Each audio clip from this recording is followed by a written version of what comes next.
Book 21 of 2019 was The Judgement Detox by Gabrielle Bernstein. So for anyone who's not kind of heard of Gabrielle Bernstein, she's kind of one of those people who they're like in a kind of like circle of, it's really hard to explain actually, like where they've all come from. There's like a lot of kind of individuals who are kind of entrepreneurs, kind of doing business for themselves, but in public speaking and in what they deliver to like the public, and they've all kind of got advice about something kind of niche. So like for example, you've got I'm trying to think of like where to start. Like you've got Matthew Hussey who's giving advice on like dating for women. You've got like Aubrey Marcus who's more of a kind of like nutritional kind of exercise background. You've got kind of Jason Silver and Jay Shetty who are a little bit more spiritual. You've got like Marissa Peer who's more psychotherapy. You've got Jordan Peterson, more psychology. You've got Mel Robinson, who's more kind of like retraining your brain, and then you've got Tony Robinson. So there's kind of like a lot of, you know, different people that are around, Tom Billigoo, Joe Rogan, you know, that are crossing paths with each other as they kind of do business and interact with the public, and they're trying to obviously get a following and, you know, develop a brand and then kind of make money, but the main focus is not making the money, the main focus is to help people, or at least that's the way it seems anyway. So Gabrielle Bernstein is more kind of in the niche of spirituality. Now she doesn't kind of say like that she has it all sorted and that she's completely, you know, spiritual, knows what she's doing and everything. Like she, at the beginning of this book, says like, you know, it's Judgement Detox. I'm not perfect, I judge people, and actually it's about being mindful of that. And she's really good at making you think about like how you judge other people, and it's not those kind of obvious judgments that you're aware of, it's like those little kind of comments that you make about people throughout the day, like, oh, they're an idiot, or that was stupid, or just little things like that that you don't really realise that you're doing until you kind of are mindful about it. Like, you know, if for example I drive quite a lot, and when somebody kind of like cuts me up or whatever, I'll be like raging sometimes, depending on if I'm in a rush or whatever, as is usual with kind of road rage. And I make a judgment on that person, I make a judgment on the driving, and, you know, I make unfavourable comments about people who don't drive particularly well. But then that's a judgment. Why am I judging them like that? So, or like, you know, if someone's walking really slow in front of you, or they just stop, you're like, what are you doing? Like, that's a judgment that you make. And I think Gabrielle Bernstein kind of says that every judgment that you make about another person, you know, say like today, for example, I met somebody who was a little bit negative and a little bit kind of attention seeking, and I had to, like, my reaction to that behaviour is just cut it off, stonewall it, like, don't even engage, retreat. But I actually kind of thought to myself, stop judging this person just wants to talk to you, they just want a little bit of attention, just give them the attention. So I kind of just tried to override my natural inclination, because I was tired and I was like, this is difficult to do, but I kind of overrode it and interacted with this person. So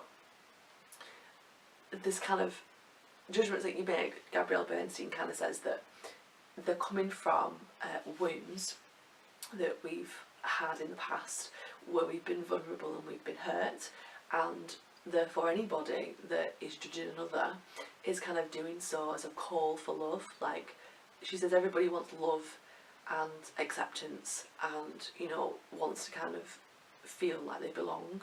And when we don't feel like that, when we feel unsafe and we feel attacked and we feel judged by others even, then we start to judge, and that's almost like our defence mechanism, and it's our protection. So it's, you know, you're not doing it in a kind of horrible way, it's in a way to protect yourself.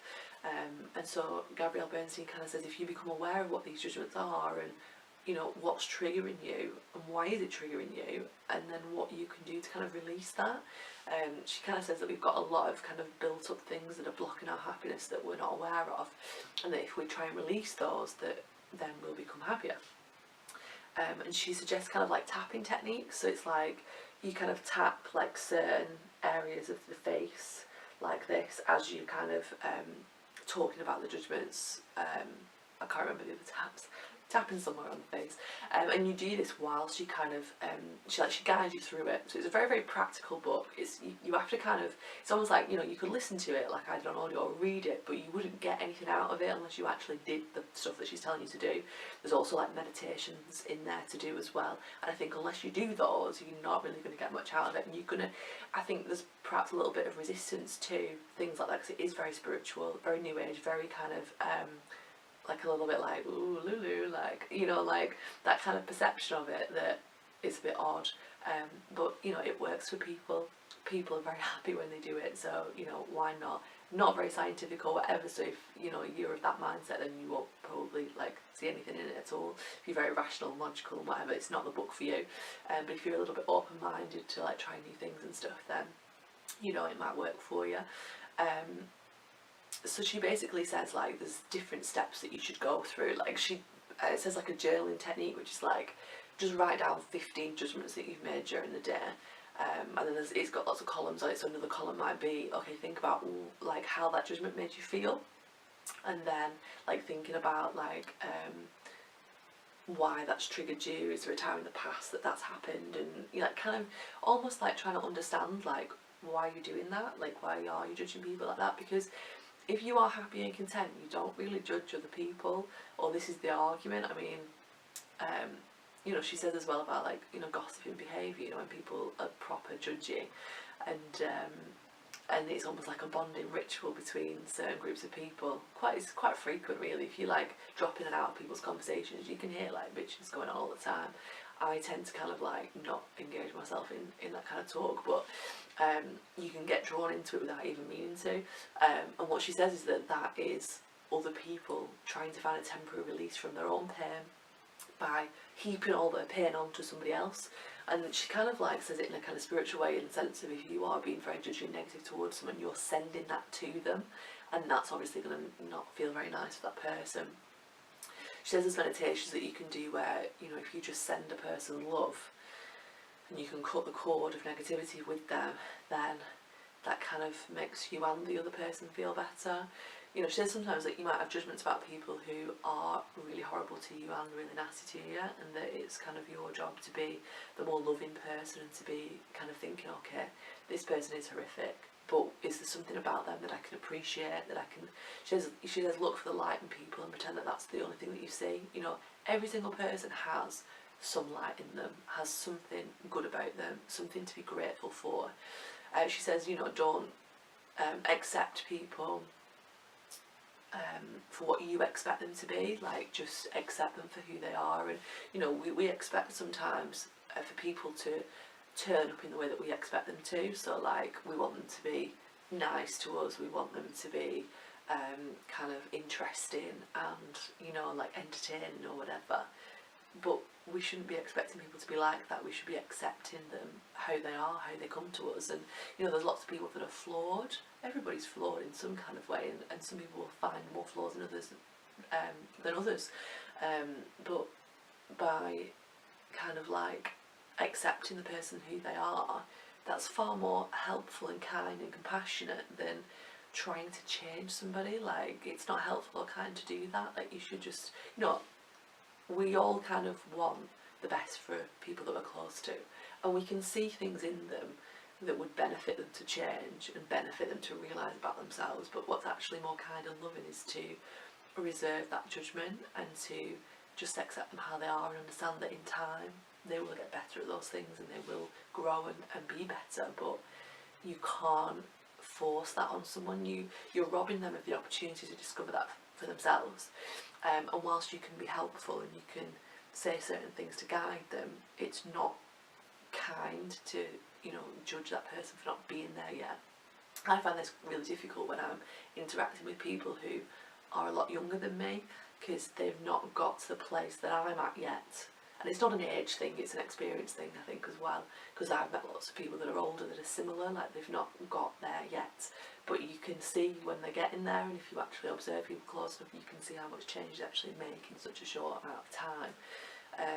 And when I say, like, you know, people that are younger than me, if I was to compare them when I was their age, they're probably much further ahead than what I was. But when looking back, they're a step or two behind or whatever. it's not helpful for me to judge them on behaviour that I was probably like that when I was their age. I'm trying to think if there was anything else that she kind of mentioned. When I was reading it, or listening to it on audiobook, I kind of was in a really good place, a really kind of loving and compassionate place, and whilst it is difficult to be in that place all the time, I think what Bernstein kind of suggests that it's an active process of trying to get you back into that kind of way of looking at other people. You know, if you're open and loving and accepting of people, then the other person feels great too. I always remember like the people that I felt most comfortable around were those that were just lovely to me, that were, you know, treated me like they were my best friend, like, and so I want to be like that in the world to other people. You know, so when I'm somewhere new and I don't know anybody, I make a conscious effort to speak to people and to get to know them and to kind of be interested. Well, I am interested in them anyway. You know, I think one of the steps that Bernstein says as well is just to have a curiosity about people and show that you are interested in them and in their lives, and then that is accepting and the opposite of judgment. It's kind of, you are being loving then. So it was a nice kind of book in that way. I mean, for me personally, I want more from a book, so I didn't rate it very high in terms of the ratings on Goodreads. I wanted a little bit of intellectual stimulation, and I was really kind of resistant to it, like, throughout it, but then that tells me, you know, more about myself, doesn't it? Another thing, I don't think I've just mentioned this before, but that our judgments are a reflection of our inner shadow. So our, you know, Jungian archetype suggests that we have a shadow, which is the opposite of our personality, that's outward because we've rejected parts of our personality, and that's what's inward. And that actually our judgments of other people are indications of what's like actually inside that we need to kind of let out. So actually, by seeing the other person as us, or a version of us, it allows us to be grateful for those harsh judgments that you get from other people. So yeah, overall, nice to listen to, and if you, you know, you kind of want a different way of looking at judging people, then it's great. But you have to work through the exercises, and I wasn't too keen to like try them because I was a little bit like, sometimes I think the opposite of all that, which is all lovely, is that sometimes you have judgments about people because, like, it's the reality of what it is. Like, you know, if someone is a dick to you, like, you're judging them as a dick, like, and I get that they've got inner turmoil and all that kind of stuff, and I get that anyway, but that doesn't mean that I'm, you know, should I be kind and loving to that person who's absolutely awful to me? I mean, I guess I should. I think that's probably something that I struggle with. I'm still trying to kind of protect myself from horrible people, and so I just, I'm not. I think you've got to have boundaries, and I think if you're always kind of loving to people when they're horrible to you, you will get those people that take the piss. You will get those people that walk all over you because you've set no boundary in place there. It's like a person, when they get hit back from someone and they understand where they can go, where the line is, you find that they don't often cross it then, but if you never put that line in place, they will cross it all the time, and they will upset you, and they will affect you more than what they would if you didn't let them. So I think there's something to be said for being assertive as well. But I think what Gabrielle Bernstein's probably suggested is that you can be assertive in a loving way. So you can say, you know, I'm not okay with you being like this, but not in a you're horrible kind of way, because, you know, I guess everybody's got something nice about them, haven't they? So yeah, it was okay. I think what kind of made it so that it wasn't as awesome as I was thinking is because my friend absolutely raves about her, thinks she's awesome, because we've watched like videos and stuff, talks that she's done and things like that, which are, you know, she's just like, the things that she says is just nice, I guess. But yeah, I kind of want more from a book, I guess. And I think if you were to kind of take out all the interactive like steps that she has, like the tapping and the meditations and the journaling techniques that she puts in, there's not actually much substance to what she's saying. She's just saying, you know, don't judge people because, well, she's not saying don't judge people, she's saying be aware of your judgments and to try and work on those and to be more compassionate and loving, basically, which is what she's all about. So, you know, if you never listened to anything or read anything like that before, then, you know, it's probably worthwhile because it gives you a kind of more loving response to people, I guess, which is great for the world, isn't it? You know, pass that shit on. Yeah.